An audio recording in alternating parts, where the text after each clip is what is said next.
आज आपण बनवणार आहोत फाटलेल्या दुधापासून कलाकंद। त्यासाठी एका पॅनमध्ये अर्धा चमचा तूप घेऊन ते पूर्ण तूप पॅनला पसरवून घ्यायचे। नंतर यामध्ये 200 मिली दूध घेतले आणि ते ढवळत थोडंसं त्याची शाई सगळी मिक्स करत व्हिडिओत दाखवल्याप्रमाणे मिक्स करत त्याला थोडंसं आटवून घ्यायचे। नंतर चवीनुसार साखर टाकायचे।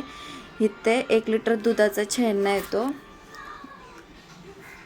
त्याचं पाणी सगळं काढून तो छेना गाळून घेऊन त्याला चांगल्या पाण्याने धुवून नंतर तो छेना त्यात टाकलाय। नंतर तो पूर्ण टाकून आटवून घेतलाय। नंतर त्यामध्ये वेलची पावडर आणि ड्रायफ्रुट्स टाकून, ऑप्शनल आहेत, आवडत असल्यास टाका, नाही टाकलं तरी चालतील। आणि ते नंतर सेट करण्यासाठी एका भांड्यामध्ये टाकून त्यावरती ड्रायफ्रुट्स टाकलेत आणि 1-2 तासासाठी फ्रीजमध्ये ठेवला होता। तयार आहे आपला कलाकंद। रेसिपी आवडल्यास लाईक करा, शेअर करा, सबस्क्राईब करा।